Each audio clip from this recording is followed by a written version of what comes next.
कहा जाता है परिवर्तन तो संसार का नियम है और नित्य परिवर्तन चलता ही रहता है। तो ऐसे ही परिवर्तन के इस पथ पर हमारे दो विशेष होली हंस हैं और सभी तो इन्हें जानते भी हैं, लेकिन थोड़ा सा मैं इनका शॉर्ट में परिचय भी देना चाहूँगा कि जो बीच में बैठे हैं हमारे विजय भाई हैं, ब्रह्मा कुमार विजय। टेलीफोन एक्सचेंज में इनकी सेवाएं हैं और आप 1992 में इस ज्ञान में आए हैं, यह ज्ञान मिला आपको और मधुबन में 1993 में ही समर्पित हो गए। तो इनसे हम पूछेंगे कि एक साल में आपने इतना अच्छा प्रोग्रेस किया है, वो सवाल आएगा इनके सामने। और आप झारखंड से हैं, जमशेदपुर से हैं, झारखंड जमशेदपुर से, और रांची विश्वविद्यालय से आपने पोस्ट ग्रेजुएट किया है। तत्पश्चात आपने सर्विस भी की, मर्चेंट नेवी में एज ए रेडियो ऑफिसर रहे हैं। और हमारे दूसरे भाई हैं ब्रह्मा कुमार गोपीनाथ भाई, आर्ट गैलरी संभालते हैं। तो आप इस ज्ञान में 1992 से हैं, तो हमारे दोनों भाई आज 1992 में ही इन्हें ज्ञान मिला। आप इस ज्ञान में 1992 से हैं और 1994 से मधुबन में सेवा में समर्पित हुए हैं। तो आप ऑटोमोबाइल एक्सपर्ट हैं, टू व्हीलर जो हम लोग सभी चलाते हैं भाई लोग तो उसको आप उसके एक्सपर्ट हैं और लगभग 24 साल हुए हैं आपको यहाँ मधुबन में। तो हम आप दोनों भाइयों का तहे दिल से स्वागत करते हैं, स्वागत करते हैं, स्वागत करते हैं। तो हम आपसे यह पूछना चाहते हैं गोपीनाथ भाई से कि आपको यह ज्ञान कैसे मिला? मेरे को तो क्या है कि सबसे पहले थोड़ा सा मैं लौकिक पहले का थोड़ा सा बताना चाहूँगा। तो जैसे समझो 10th के बाद की बात है, फिर उसमें हम थोड़ा सा आध्यात्मिकता की ओर तो थे ही, लेकिन पहले वो हरे कृष्णा हरे राम जो उसमें जाके वो कृष्णा कृष्णा वो सब करते थे, लेकिन उसमें समझ में नहीं आता था। और फिर उसके बाद जाते भी थे और गीता का कुछ ये पढ़ते भी थे। और उसमें हुआ क्या कि मैं एक्सरसाइज वगैरह करता था और योगा का काफ़ी मतलब उसमें ये रखता था, आसन वगैरह। तो इसी से ही रिलेटेड एक बात ये निकली कि भाई चलो आज चलते हैं। वैसे तो बड़ी लंबी दास्तान है, लेकिन उसको शॉर्ट लेकिन जो भी है उससे हम गए कि वो योगा का सीखने के लिए। लेकिन पहले ब्रह्मा कुमारी संस्था से तो मैंने 86 से थोड़ा सा देखा हूँ, जानता भी था, परंतु ये जानता था कि जैसे सेपरेट ड्रेस वाले यहाँ पर जाते हैं विधवाएं लोग हैं और क्रिश्चियन उनके कोई रंस वगैरह होंगे, मेरे को वहाँ नहीं जाना है।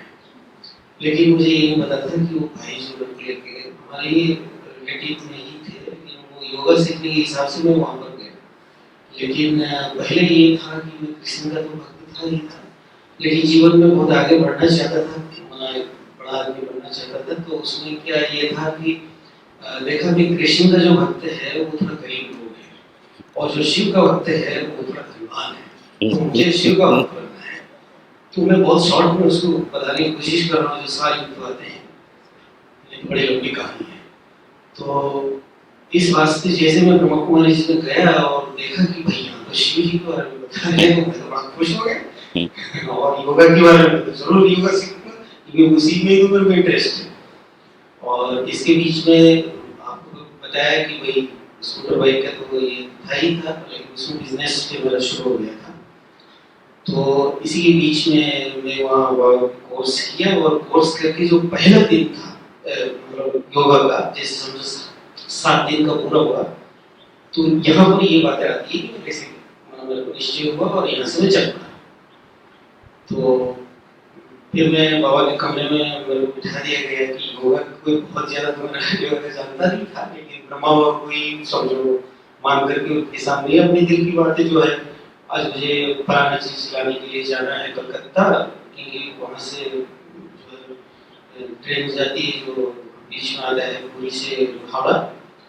तो मैंने क्या किया कि ऐसे अंदर से बताया बाबा को, लेकिन ये आवाज आई मुझे, मैं अकेला ही था वो कमरे के अंदर, बाबा कमरे के अंदर, कि आज नहीं जाना कल चले जाना, आज नहीं जाना कल चले जाना। लेकिन मुझे समझ में नहीं आया किसने बोला ये बात, लेकिन मैंने थोड़ा सा देखा इधर उधर सब आगे पीछे, लेकिन कोई नहीं था। तो ये आवाज फिर मुझे थोड़ा समझ में नहीं आया, पहला पहला 7 डेज के अंदर इतना गहराई तो मुझे समझ में नहीं आता था। शिव जी भले परिचय कितना भी ज्योति बिंदु का दिया गया, लेकिन मैं शंकर को ही शिव ही मानता रहा। तो पहले से ही घुसा हुआ है अंदर।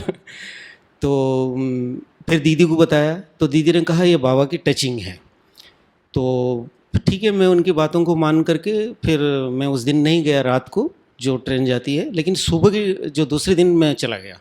फिर जब रिटर्न में आया और उसके एक दिन के बाद जब मैं सेंटर पर गया, तो वो हुआ था कि उसमें न्यूज़पेपर में आया था कि उसी दिन रात को वो ट्रेन में डकैत हुई है। और यही बातें मेरे को जो लग गया कि जो यहाँ पर भगवान है, और ये मेरे को इतना बड़ा कहीं हादसा हो जाता, मेरा सारा कुछ मार भी डालते या मेरा पैसा लूट लेते, तो बचाया मैंने, यहाँ पर भगवान है। और फिर मैं तो पूरा उसके बाद तो समझो सफ़ेद ड्रेस भी मेरा आ गया, फिर मैंने बना दिया। फिर तो सुबह शाम दोनों टाइम बाबा के घर में आना, और जो किताबें हैं उड़िया भाषा की थी वो सारे पढ़ना, ये सब फिर वहाँ से चल पड़े। बहुत ऐसे अच्छा। में ज्ञान में आना हुआ जी। तो अब यही प्रश्न विजय भाई से हम पूछना चाहेंगे कि आपको यह ज्ञान कैसे मिला? ओम शांति। हमें तो भाई ये ज्ञान अचानक मिला, इसके बारे में कुछ जानते नहीं थे, कुछ आइडिया नहीं, इसके बारे में सुना भी नहीं था, कोई बताया भी नहीं था। हम अपने लौकिक मर्चेंट नेवी में थे। मैं जमशेदपुर आया फर्स्ट टाइम, हमारे मित्र एक ही जुड़े थे इसमें, बोले कि एक बार चलो। वहाँ क्या होता है? बोला मेडिटेशन के बारे में सिखाया जाता है, शिव के बारे में बताया जाता है। हम बोले हो सकता है कोई भक्ति मार्ग में ये जाना शुरू कर दिए, कुछ हो सकता है। हम बोले डोंट वांट टू गो। हम बोले मैं नहीं जाऊँगा। 1-2 दिन रिक्वेस्ट किया, लेकिन मेरे मन में आया रिक्वेस्ट कर रहा फ्रेंड है, चलते हैं एक बार। गए। फर्स्ट टाइम वो भाई अभी समर्पित है, वो मेरे को इंट्रोडक्शन में मिला और हमको बताया। जब बैठा वो बात करने लगा, आत्मा है, उसके 3 दिव्य शक्तियाँ हैं, मन, बुद्धि, संस्कार। देखती है, सुनती है, बोलती है, रियलाइज करती है। मैं बड़ा कंसंट्रेट होकर सुन रहा था कि व्यक्ति ये क्या बोल रहा है, पूरा अलग है, हमारा पूरा साइंस सब्जेक्ट है, पूरी दुनिया से अलग है, कुछ ज़रूर है। 5-10 मिनट सुनने के बाद उन्होंने आत्मा के बारे में पूरा एक्सप्लेन किया। मैं सुनता रहा। बाद में पूछा आपको समझ में आ रहा है? समझ में आ रहा है, लेकिन बिना इसको हम रियलाइज़ किए पढ़े नहीं समझ में आएगा, ये ऊपर चले जाएगा। बस आधा घंटा सुने, चले गए। दूसरा दिन वो बोले कल आप जरूर आना, बहुत अच्छा सुना होगा। दूसरा दिन कोई प्लान नहीं मेरे मन में कि जाना है, क्या ज़रूरत है, बहुत तरह की संस्था वगैरह है। शाम को 5 बजे मेरे मन में आया जाना चाहिए। ऐसा ज्ञान, ऐसा चीज़ कोई अभी तक बताया नहीं अभी तक, और बहुत इम्पोर्टेंट और बहुत अच्छी चीज़ बताया उसने। आधा घंटा में मेरे लाइफ के बारे में, व्हाट इज़ द इम्पोर्टेंस, क्या है हमारे लाइफ में, आत्मा है क्या, जाना चाहिए। दूसरा दिन गए, बहन जी मिली, बोली ओम शांति। मेरा कोई विचार नहीं था सेंटर जाने का, लेकिन बहन जी प्रेजेंटेशन जो दी, बोली ओम शांति, आइए आइए, मैं इंतज़ार कर रही थी। मैं सोचा कि हम तो जाने वाले नहीं थे, लेकिन वहाँ जाकर देखते कोई मेरा इंतज़ार कर रहा है। So wonderful. उसके बाद उसने परमात्मा के बारे में पूरा एक्सप्लेन किया। मुझे 100% विश्वास हो गया कोई शक्ति यहाँ पर है, क्योंकि ये जो बहनें हैं पूरा है तो साध्वी, त्यागी, तपस्वी लग रही है, पढ़े लिखे होंगे लोग। इस मार्ग में चलने के लिए इनके पीछे कोई शक्तियाँ ज़रूर है, और इतना अच्छा तरह से इन्होंने एक्सप्लेन किया है।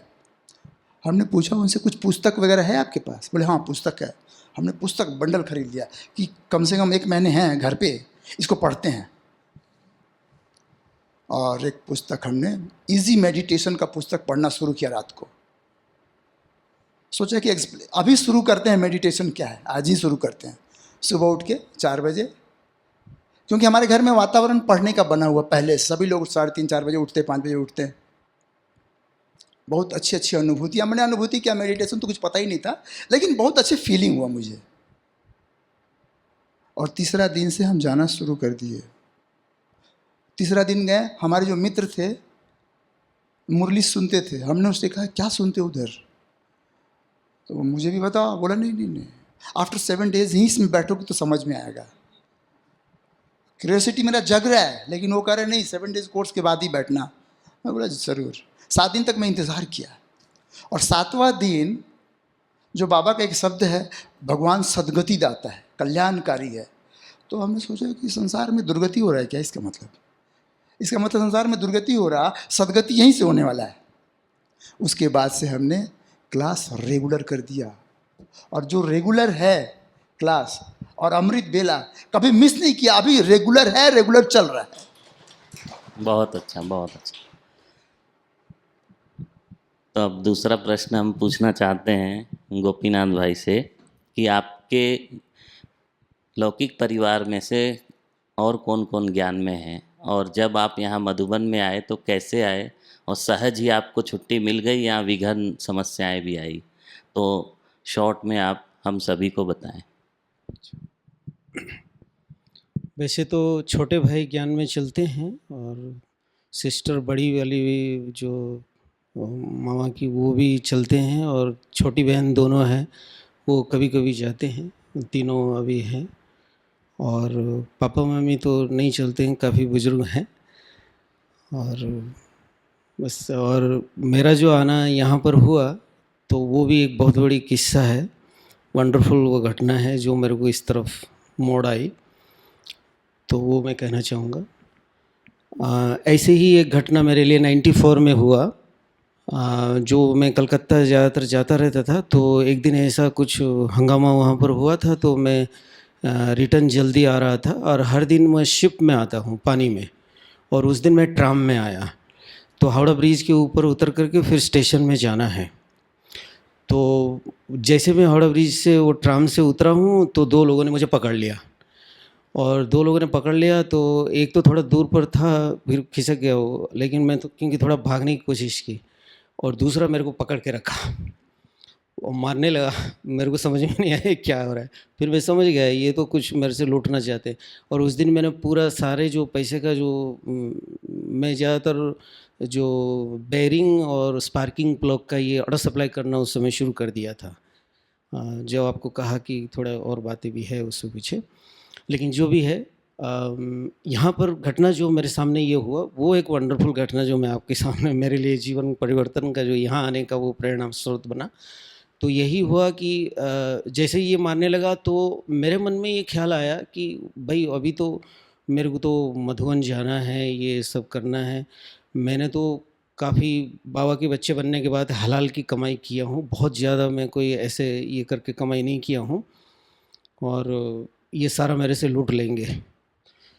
तो मैं देना नहीं चाहता था पैसा।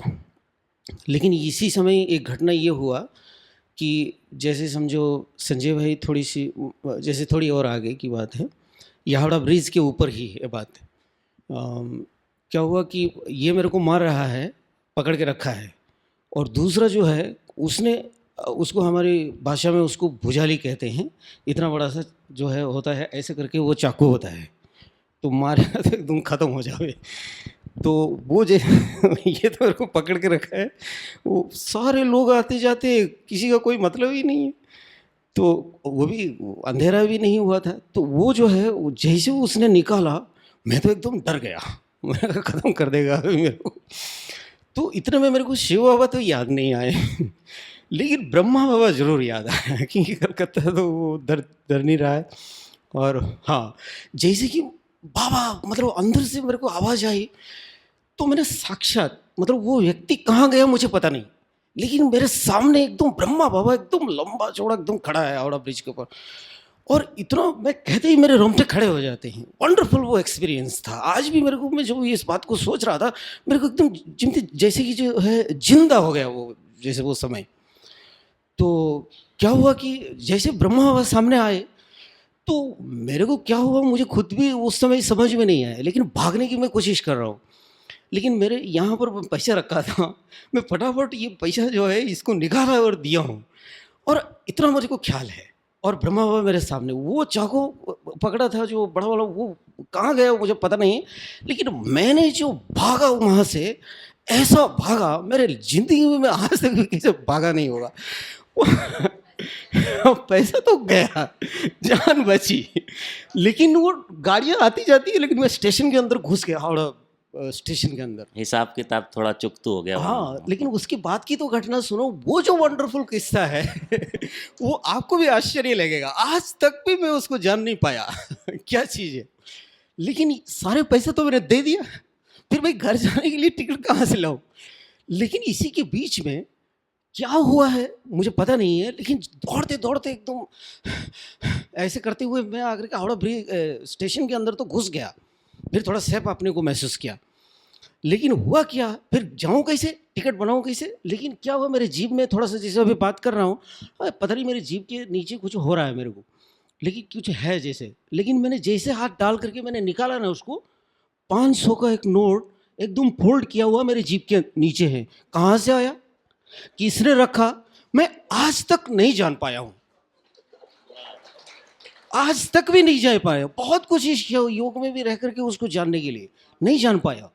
कैसे रखा, कब रखा, किसने रखा, सेकंड की बात रही। भागा तो मैंने उसको सारा दे करके, उसके बाद मुझे पता नहीं क्या हुआ मेरे को, लेकिन कैसे रहा मेरे जीव के नीचे। लेकिन वही जो पैसा था उसी को देखा, और देख करके बड़ा मेरा ये हुआ।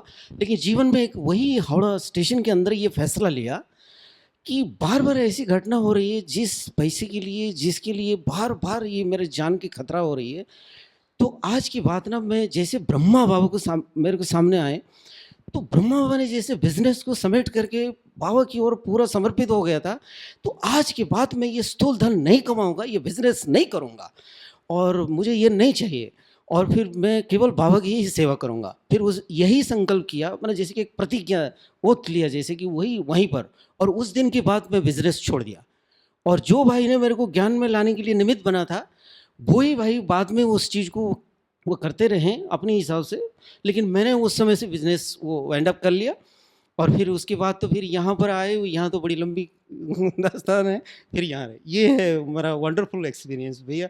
बाबा का वो जो, और अंदर जो ये रखना, ये बड़ा वंडरफुल बातें हैं जी। ओके, बहुत बहुत धन्यवाद। तो अब हम विजय भाई से पूछना चाहते हैं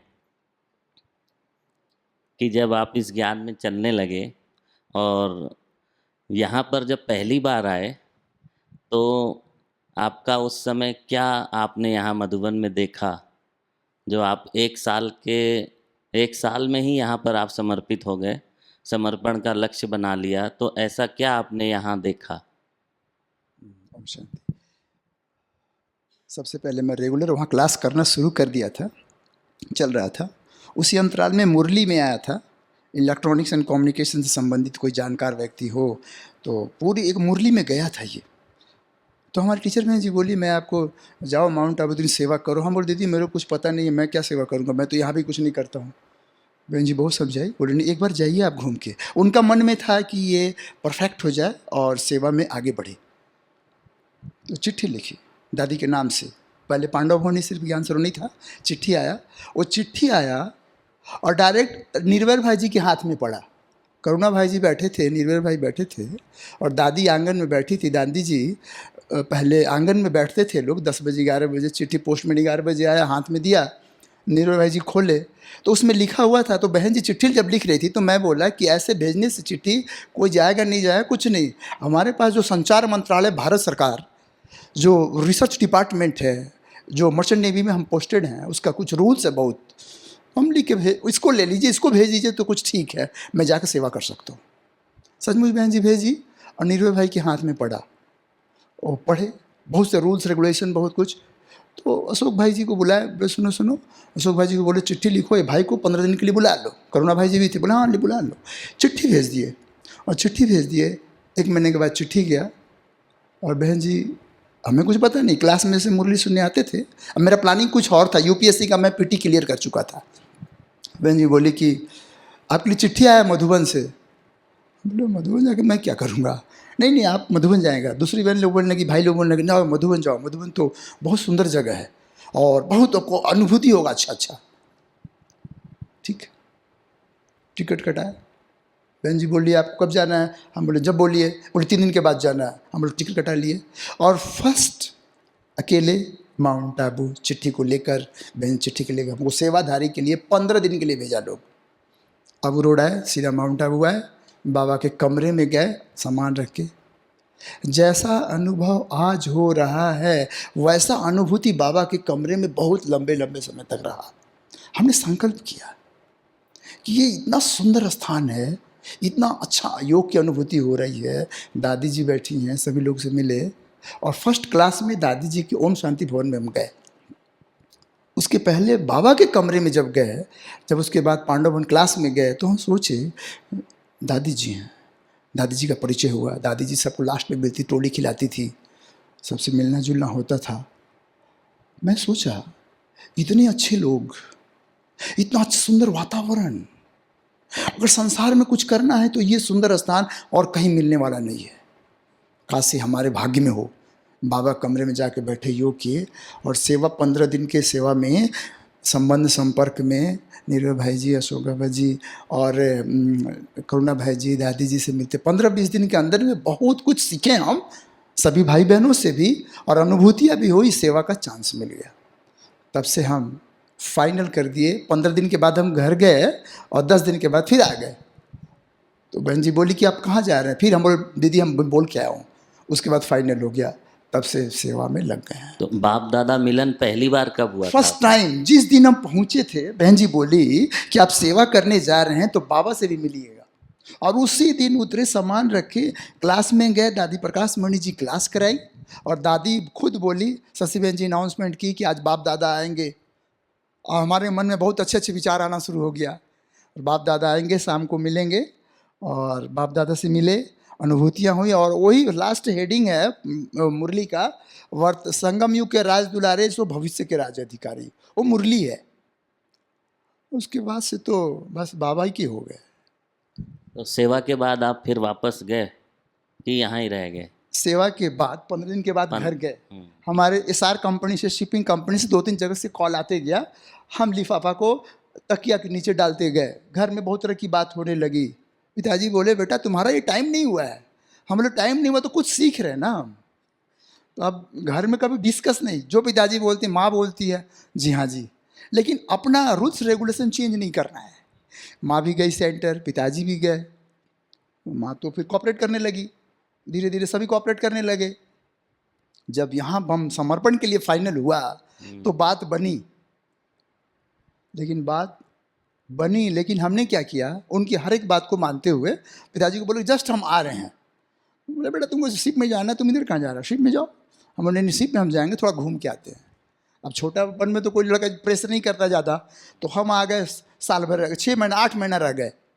बार बार कॉल आ रहा है। हमारे पिताजी कंपनी में थे, टाटा टिनपेट डिवीज़न में, और हमारे बड़े अंकल टेलीकॉम डिपार्टमेंट में, सीनियर कम्युनिकेशन डिपार्टमेंट में थे। तो क्या है कि घर में पहले से फ़ोन था, 862 से हमारे घर में फ़ोन है। तो हम लोगों को कोई कम्युनिकेशन के बारे में सोचना नहीं है। इसके लिए क्या हुआ, कोई हमको डिस्कस भी नहीं कर रहा, पूछ भी नहीं रहा, और हम भी बता नहीं रहे। बार बार बहन जी को हमारे घर वाले जाके बोलने बेटा को बुलाओ, बेटा को बुलाओ, क्या हो गया इसको, गया तो रह गया। फिर यहाँ से दादी जी बोली कि आप 10 दिन के घूमने के लिए जाइए। 1 महीना के लिए गए, घर से मिल के छुट्टी उट्टी साइन करा के लेके आए। छुट्टी के लिए पहले पहला विघन माँ बोलती बेटा क्या करना है। हम बोले ना ये संस्था जो है माताओं बहनों का है, इसमें माता बहनों की साइन की ज़रूरत है। वो तो क्या ज़रूरत है, हम लोग साइन कर दीजिए ना। सब कुछ पढ़े और साइन कर दी, छुट्टी हो गया। तब से फिर ओम शांति, कोई विघन खत्म, कोई विघन नहीं। धन्यवाद। तब गोपीनाथ भाई से हम पूछना चाहेंगे कि आप जब यहाँ आए तो आप आपको ऐसी कोई समस्या या कोई विघन ऐसा आया तो शॉर्ट में बताएंगे। विघन बाबा तो कहते हैं सब पास्ट का भूल जाओ और विघन की बात, खैर ये अनुभव की बात कुछ और था। विघन तो हर समय आते रहे, समझते रहो तो विघन है, नहीं तो नहीं कुछ भी। अच्छा, आपकी लेकिन सेवा यहाँ आर्ट गैलरी में है हाँ, और काफ़ी सारे वीआईपीज आते हैं और यहाँ से संतुष्ट होके जाते हैं, तो आप ऐसा क्या करते हैं, ऐसा कौन सी कला है आपके अंदर जो विशेषता है ज्ञान को शॉर्ट और स्वीट में सुनाने की? तो थोड़ा सा आप हमें 2 मिनट में, जैसे हमें किसी वीआईपी को 2 मिनट ही रहता है या 3 मिनट रहता है, तो हमें उन्हें इस ज्ञान से कैसे परिचय कराया जाए, वो थोड़ा सा आप साझा करें। अच्छा। वैसे तो आप सभी माना जैसे कहते हैं कि सूर्य के सामने क्या दिया दिखाऊं, आप सब अनुभवी हो, लेकिन इतना ज़रूर कहूँगा कि अभी वो टाइम आकर के पहुँच चुका है, अभी विस्तार की तो कोई बात नहीं रह गई है। अब हम अपने पूर्वज जैसे बड़ों का सुनते हैं कि प्रैक्टिकल जो हमारी धारणा स्वरूप से ही हम उनको अनुभूति करा सकते हैं। और विशेष एक लाइन में ये बात को कहना चाहूँगा कि कोई एक पर्सन को समझाना अलग बात है। मेरा अनुभव तो यही कहता है कि विभिन्न प्रकार की जो फील्ड के जो भाई बहनें आते हैं, एकदम बड़े भी आते हैं, अलग अलग, कोई धार्मिक, कोई पॉलिटिशियन, कोई कुछ फील्ड के सेनाओं के, तो उनके अपनी फील्ड की रुचि के हिसाब से, ऐसा नहीं कि सभी को एक जैसी बातें बता दें, तो हमको देखना पड़ता है और देख करके फिर उसी हिसाब से फिर उनको शॉर्ट में जो बातें हैं वो देना होता है। और विशेष हम यही बात को अगर 2 मिनट के अंदर ही कहना चाहेंगे, वो यही कहेंगे कि आप पहले जैसे कहते हैं कि कई बाबा कहते हैं कई भी कार्य करो बाप दादा को आह्वान करो, तो ऐसे ही आप बाप दादा की पहले याद में रहो और रह करके उसी स्थिति में जो आप ज्ञान बताना चाह रहे हो अपनी स्वरूप का उसी स्थिति में रह करके दो, और शॉर्ट में ही ये बताओ कि यही आध्यात्मिक शक्ति ही विश्व परिवर्तन का आधार है। तो मैं समझता हूँ कि वो बहुत जल्दी इस बात को स्वीकार कर सकते हैं। लेकिन अभी वो विस्तार की बात नहीं रही है और अभी समय भी ऐसा आ रहा है जो हमारी स्व परिवर्तन से ही हम उनको दिखा सकते हैं, और विस्तार की बात नहीं रह गई है। जी, अच्छा। हाँ, एक नशा रहता है, मैं वो नशा बताऊँ क्या? वो अभी हम पूछेंगे। अभी अच्छा, ठीक। आप में से भी कोई प्रश्न पूछना चाहे तो अभी मैं पहले एक प्रश्न विजय भाई से पूछूंगा, उसके बाद आप भी अपने मन में कोई आपको प्रश्न आ रहा हो कि हमारे दोनों भाइयों में से किसी से कुछ पूछना हो तो आप भी रेडी रहेंगे। तो विजय भाई से मैं पूछना चाहता हूँ कि अभी तक के इस समर्पण जीवन में आप ऐसा क्या अनुभव करते हैं जिसका अनुभव जो उस लौकिक दुनिया में नहीं हो सकता, या ऐसी कौन सी चीज़ आपको प्राप्त हो गई है जिससे आप अपने जीवन में संतुष्ट हैं, आप और सदा आप स्वस्थ भी रहते हैं, और शारीरिक मैंने देखा है कि आप कभी भी हॉस्पिटल की ओर कभी गए ऐसा मैंने कभी नहीं देखा इतने 20 सालों में। तो आप अपने स्वास्थ्य का भी कैसे ध्यान रखते हैं? तो दोनों चीज़ें आप 2-3 मिनट में हमारे भाई बहनों को बहुत बता सुंदर। सकते हैं तो। स्वास्थ्य संबंधी तो बात यही है कि हमारा दिनचर्या बहुत हमने सेट रखा है। दूसरी चीज़ कि खान पान जो है, भोजन संयमित है, लिमिटेड है, कितना लेना है कितना नहीं लेना है उसको बैलेंस रखना है। नंबर 3 है संतुलित नींद, ज़्यादा भी नहीं सोना है कम भी नहीं सोना है, उसका बैलेंस रखना है। उसके बाद नंबर आता है अपनी ज्ञान योग की गहराई को उसकी बैलेंस बनाए रखना, जिससे बेनिफिट है। और अभी कह रहे थे भाई कि आपको बाबा का ज्ञान मिला, क्या बेनिफिट है बाहर में? तो देखिए बाहर की बात है, बाहर में पैसे बहुत मिल सकता है, पद पोजीशन पैसा रिस्पेक्ट बहुत मिलेगा, लेकिन हमारा जीवन बाबा के बढ़ने के बाद जन्म जन्मांतर की कमाई है। बाबा बोलते 21 जन्म तक धन कमाते हैं लोग, लेकिन हमें धन नहीं, धारणा से धन की बौछार करनी है। हमें पुण्य कमाना है, धन नहीं जाएगा, पुण्य जाएगा। इसलिए हमें पुण्य कमाने के लिए परमात्मा से श्रीमत अनुसार अपना भरपूर करना है, और ये जो कमाई है फिर ये जन्म जन्मांतर चलने वाला है। इसलिए हमने फाइनल यही किया कि मुझे बाबा का सेवा करके अपना भाग्य जमा करना है। अच्छा, ऐसी कोई पुरानी आदत जो लौकिक में रहती थी और ज्ञान मिलते ही तुरंत छूट गई, ऐसी कोई? हाँ, लौकिक में तो था कि हर एक किसी का बात सुनना नहीं है, क्योंकि जितना हायर एजुकेशन होता है और पोजीशन होता है और घर से थोड़ा तो लोग किसी का बात सुनते नहीं हैं। कोई कुछ बोलेगा ना पहले काट देंगे। लेकिन हमने इस ज्ञान में आने पर फर्स्ट जब ब्रह्मा कुमारी बहनें कोर्स कराई तो हमने सुना कि मेडिटेशन और सुनना है, जितना सुनेंगे उसकी गहराई में जाएंगे। बहुत से प्रश्न बहन से पूछ लेते थे एक दो बार, तो बहन जी बोलती नहीं आप पढ़िए, और ज़्यादा अगर पूछना है ना तो कंसंट्रेशन बाबा से योग कीजिए। और जो भी क्वेश्चन हम योग करते थे ना, हमारा क्वेश्चन का आंसर फटाफट क्लिक करता था, जैसे मतलब बाबा बोल रहा हो। 18 जनवरी 93 को अपने यहाँ पर और यहाँ पर भी बाबा के बहुत अच्छे अच्छे हमको अनुभूति हुआ। जैसे कि घर में सेंटर पर तो बहन जी बताती, तो शुरू में बहन जी लोग ब्रह्मा बाबा कोई कुछ बोले, हम समझते थे कि ये लोग कोई गुरु वगैरह है, ब्रह्मा बाबा कह रहे हैं। लेकिन जब भट्ठी हुआ, उसमें बैठे हम, अनुभूतियाँ होने लगी, तब मालूम चला ये ब्रह्मांड का मालिक माँ के रूप में ब्रह्मा बाबा है। जो शिव बाबा आता है ब्रह्मा बाबा के थ्रू कार्यक्रम चलता है। जब माउंट आबू आया तो पूरा क्लियरिफिकेशन हो गया। जब क्लेरिफाई हो गया तो अब फिर पूछने की ज़रूरत नहीं, हम संतुष्ट हो गए। बहुत अच्छा। तो आप में से कोई प्रश्न पूछना चाहते हैं?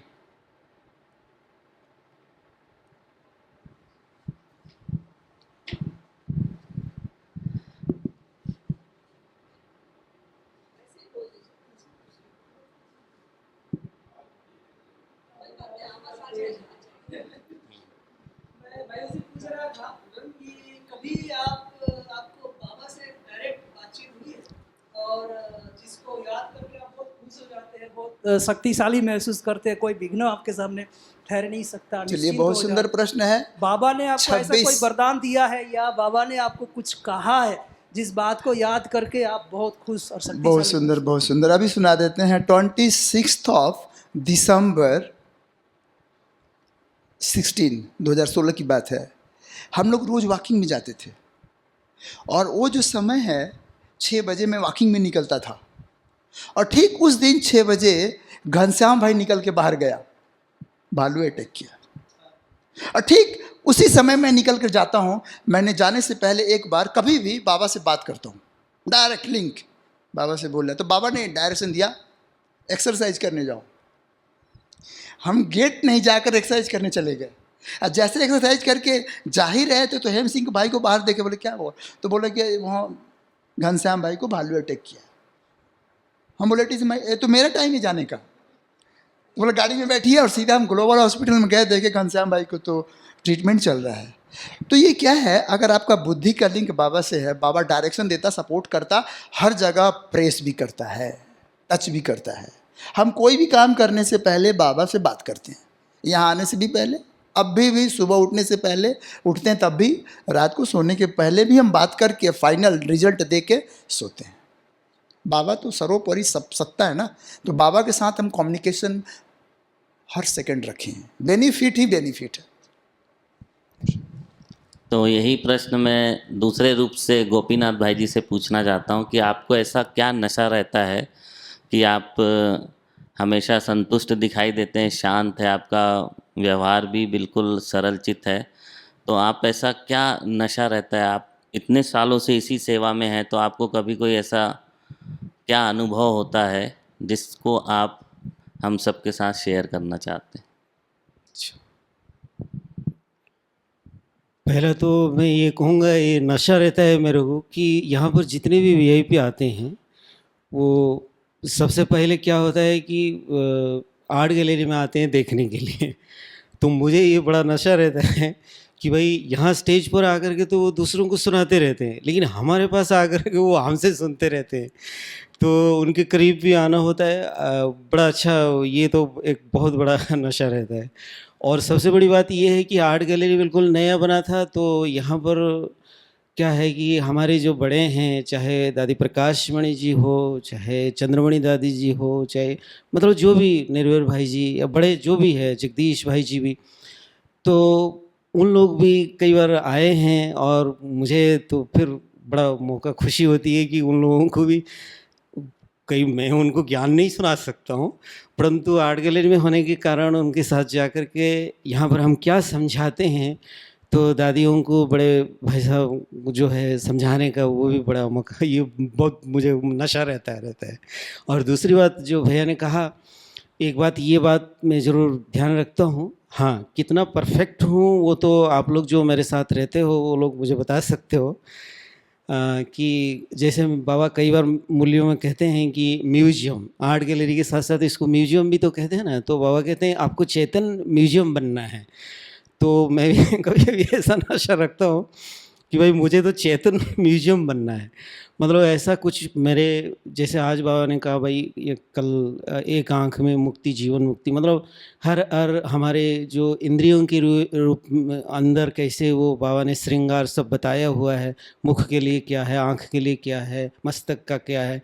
तो मैं ऐसा समझता रहा हूँ कि मेरे अंदर ऐसा हो कि मेरे जो भी स्थूल इंद्रिय भी हो, अंग अंग के अंदर सूक्ष्म, उसमें वो ज्ञान बाबा ने जो दिया हुआ है वो समा जाए।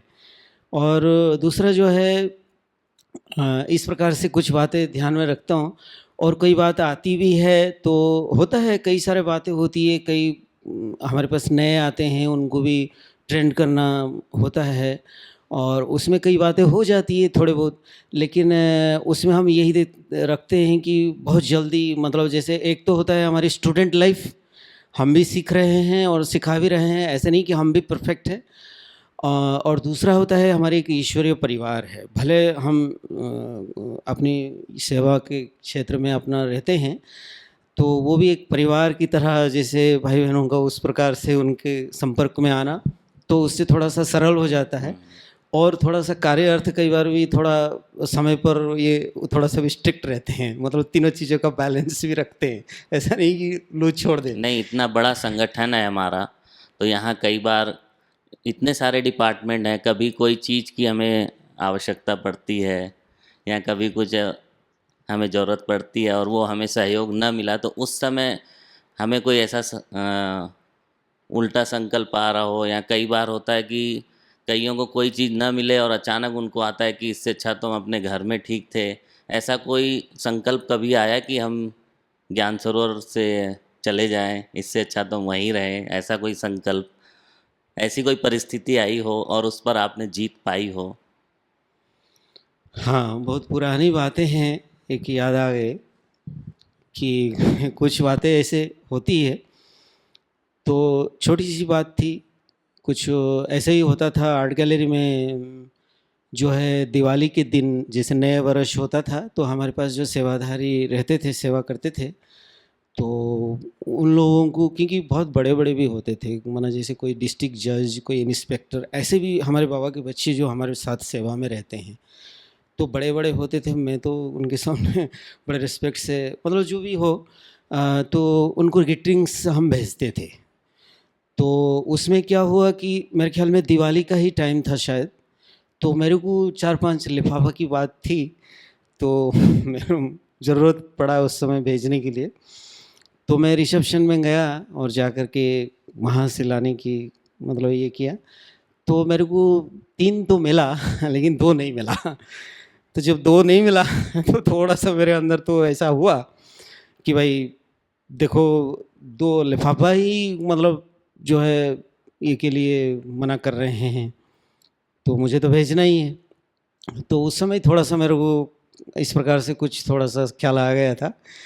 लेकिन हमारे ब्राह्मण परिवार इतना अच्छा, हमारा यहाँ का जो बाबा के बच्चे संगठन, हमारे सीनियर ब्रदर सिस्टर्स, तो उनके सहयोग से, मैं ख़ास एक भाई जी का नाम ले रहा हूँ जो आज वो नहीं है हमारे साथ, आप जो पुराने हैं वे जानते हैं, संगम भवन में रविंद्र भाई जो मेरे ख्याल में काफ़ी पुराने हैं, वो विजिलेंस में किस में वो इंस्पेक्टर भी थे, छोड़कर हाँ फिर बाबा के बच्चे बने, बड़े लंबी उनकी लाइफ का वो ये है।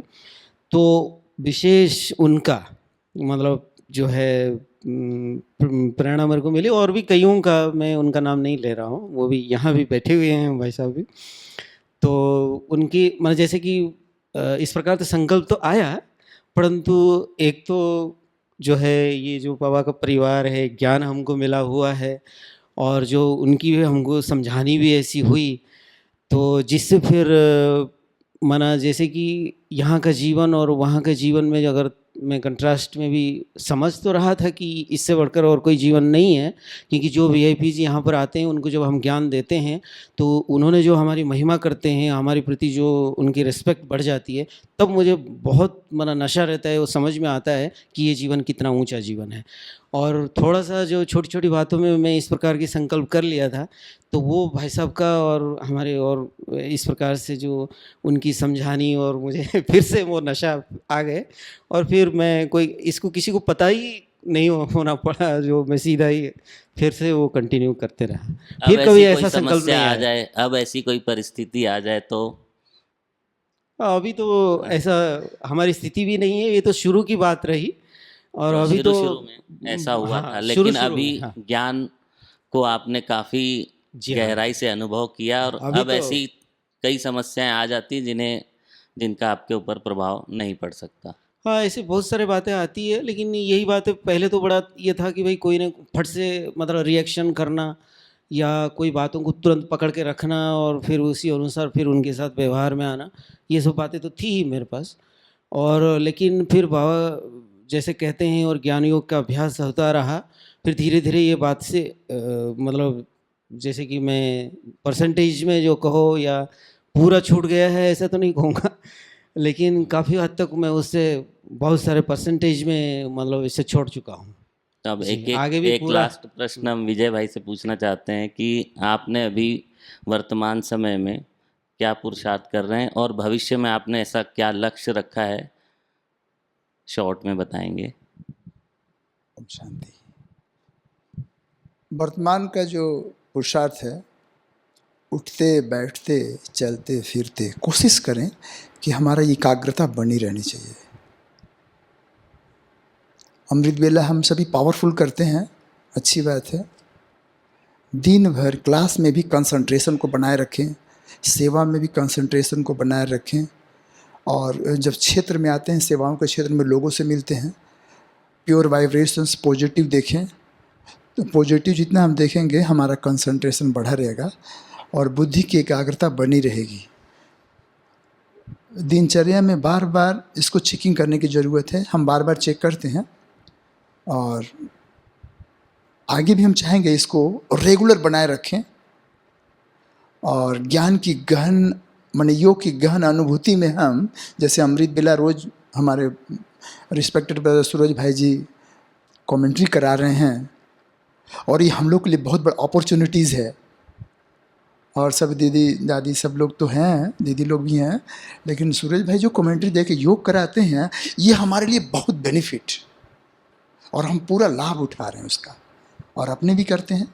तो हम चाहेंगे कि हम पुरुषार्थ में एकदम लगन में मग्न हो जाएं और एकाग्रता बना करके आगे बढ़ें। यही मेरा लक्ष्य है, और आगे तो फरिश्ता बनना है। फरिश्ता का मतलब ही हो कहीं अटैच नहीं हो। फरिश्ता रिश्ता एक बाबा के साथ, संबंध सबके साथ, लेकिन नाम मात्र, न्यारा और प्यारा रिलेशन बाबा के साथ रखना है। सबके साथ व्यवहार निभाना है, लेकिन डिटैच रहना है। तो यही चीज़ ओम हम शांति। गोपीनाथ भाई जी से भी कहेंगे कि आपने ऐसा क्या लक्ष्य रखा है जिसके प्रति आप पुरुषार्थ करते रहते हैं। मैं तो यही लक्ष्य रखा हूँ कि जो विशेष जैसे हमने अपने को लक्ष्य बताया, और अभी वर्तमान में जो है कि हल्का मतलब कोई बात को थोड़ा सा जैसे बताया कमी थी कि उसको पकड़ के रखना, फिर उसी प्रकार के व्यवहार में आना, तो मैं फिर इससे थोड़ा सा हल्का रखा हूँ और उसको छोड़ करके बड़ा अच्छा अनुभव हो रहा है। और विशेष मैंने अमृतवेला का ये बात को ध्यान दिया हूँ और आजकल तो बहुत सुंदर मौका मिला है और पढ़ाई भी चल रहा है, स्टडी, तो इस प्रकार से। अपने इस अलौकिक जीवन में आप किस चीज़ को आधार समझते हैं? अलौकिक जीवन को आपने ऐसा क्या आधार बनाया है जो आपका निरंतर निर्विघ्न चलता रहे? सबसे पहला तो मैं ये बताऊंगा कि ब्रह्मा बाबा तो है ही, लेकिन जगदीश भाई को मैं बहुत पसंद करता हूँ। तो उस प्रकार से उनकी किताबें भी पढ़ता रहता हूँ। तो विशेष उन लोगों की जीवन को ध्यान में रखते हुए उसी प्रकार अपने बनाने की कोशिश करता हूँ। तो ये मेन ये रहता है। तो यही प्रश्न विजय भाई से भी है कि आपने इस अलौकिक जीवन को निरंतर चलने के लिए, लक्ष्य को प्राप्त करने के लिए किन चीज़ों का आधार आपने बनाया? बहुत सुंदर प्रश्न है।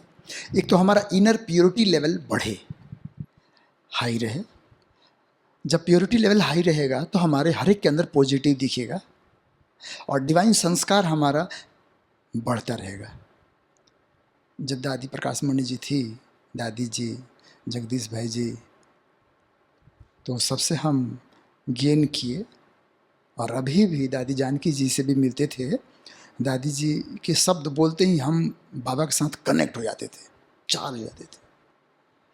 तो कोशिश यही करना है, अपनी प्योरिटी लेवल को बढ़ाते रहना, रेगुलर चेक करना कि परसेंटेज क्या है। सतयुग में परसेंटेज ऑफ प्योरिटी 100% है। सतयुग का परसेंटेज प्योरिटी लेवल 100 to 80% है और 80 to 75% त्रेता का है, परसेंटेज निकाला गया है।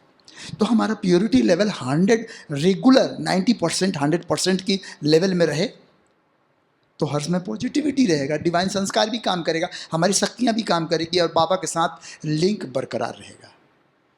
यही हमारा इम्पोर्टेंस है। ओम शांति। एक बात मैं कहना चाहूँगा जो इसमें मैंने नहीं बताया, तो इसमें मैं यही बात का विशेष अभी पुरुषार्थ का ध्यान रखता हूँ कि मेरे अंतर विवेक जो अंदर से मेरे को जो जैसे गुण स्वभाव कर्म जो है ये बातें विशेष, मेरा अंदर विवेक को जो जो आवाज़ आ रही है तो उसको मैं खून ना करूँ। तो मतलब कई बार कुछ संकल्प में विचार तो आ ही जाता है, लेकिन कर्मेंद्रियों के द्वारा वो चीज़ ना हो और मेरा अंतर विवेक को मैं खून करके बाद में पश्चाताप ना करूं, फिर से मेरे को जो सजा का ये होगा, ये इस बात का विशेष मैं भी ख्याल रखता हूँ। बहुत बहुत जी। धन्यवाद आप दोनों भाइयों का। आपने कम समय में ढेर सारे अनुभव हम सभी को सुनाए। आपने बहुत अच्छे से अपने जीवन का परिचय भी दिया, योगी लाइफ क्या होती है वो भी आपने बताया। और आप सभी जो सुन रहे हैं, आप सब ने भी सहयोग दिया, साथ दिया, आप सबका भी धन्यवाद। तो अपने लिए भी आप ताली बजाएं और इनके लिए भी ताली बजाएं। और अभी हम 2 मिनट बाबा की याद में बैठेंगे, बाबा का शुक्रिया करेंगे। ओम शांति।